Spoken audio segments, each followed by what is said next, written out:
I think you look at this side, you go back to that February run, you go back to when they were looking at Bournemouth and Brentford and Nottingham Forest all together as away games, and they grit the teeth and they found their way through. I feel as though in loads of ways, the good thing about Wednesday is I want the pressure on. I feel as though if the pressure's on, I think they'll find a way to play really well. You said before about they do play well for 90 minutes against Paris Saint-Germain. The pressure was on, they played well. I think it's only really Newcastle the whole of the season where when the pressure's on, they haven't found a way.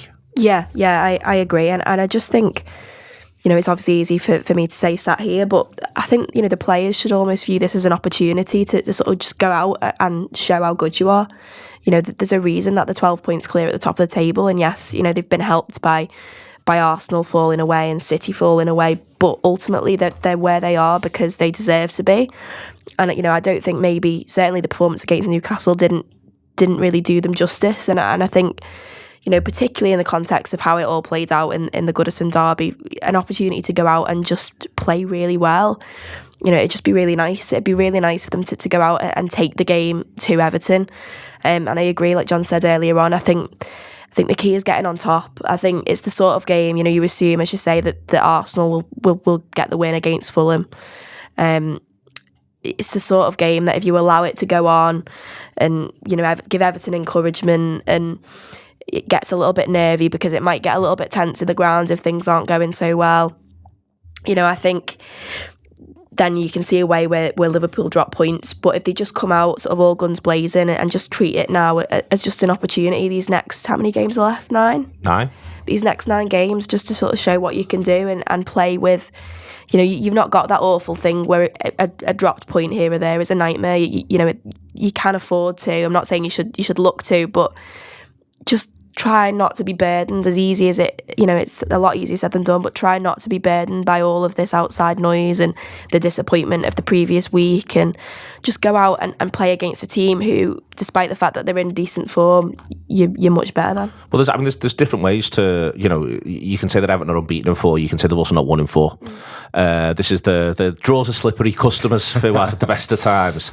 I feel a little bit as though, and I think they'll know this internally when they've all come back together, I think there's a little bit where it's, if just allow for Arsenal getting 6, Liverpool gets 6, it's then 12 points with 7 games to go.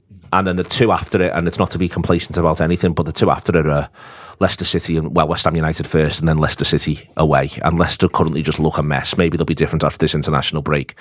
I think if I'm saying anything to this Liverpool side, I'm saying you can really bring this title home in the next 2. And you also then give Arsenal a big decision to make as well, with reference to the fact that they might still be in Europe and all the pressure that brings.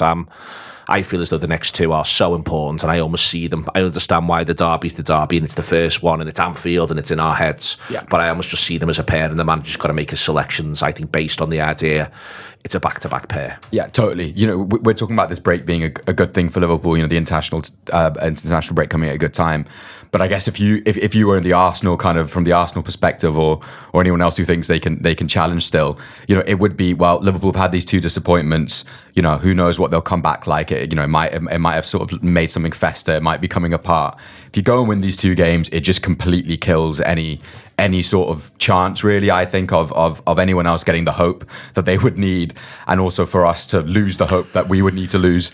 It reminds me a little bit, and this sounds slightly mad because we were so far ahead, but when we came back from the pandemic and we drew a game, we played Everton then as well, and we drew it 0-0, and then you start to think, oh, well, maybe, because football was so mad, and we were something like 18 points clear or something. It might have even been more. So the fact that we were worried just shows like how mad we were and how long it been and stuff like that. But you just did have a little bit of a, well, no one knows what this footy's going to be like. And there was a Palace at home and they were just brilliant. Yeah. And you'd love a Palace at home this exactly. week. You'd love that game where they're just like, don't worry about it, we've got this, and they just steamrolled them. And yeah, if I could get that on Wednesday, Fuad. Well, no, I thought when you're saying about that season 1920, I thought the thing you were going to say was, for me, the last vestige of a doubt was they got off the Club World Cup.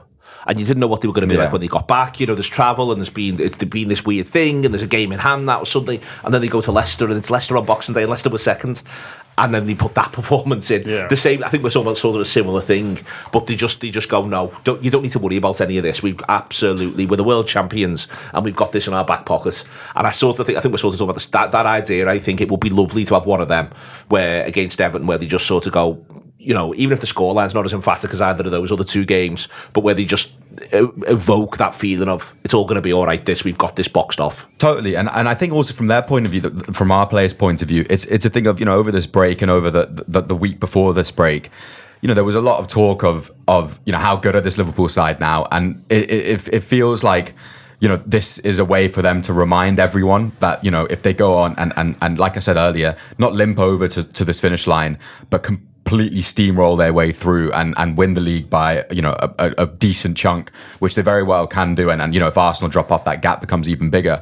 That's a big kind of thing from their point of view. Their pride, obviously, the priority is getting the league done, but they see it that way, I think, because they know how good they are. They've won it before. A lot of those players, there's kind of an understanding within the team about how good they are, and I think they, as much as they'd like to say they don't care about outside noise and outside perceptions, we all do in some way or the other, don't we? And they would want to, the ones that are going, the ones that are staying as well, really want to sort of show that, look, yeah, we may have had those disappointments, but this team is still by far the best team in this country and one of the best sides in Europe.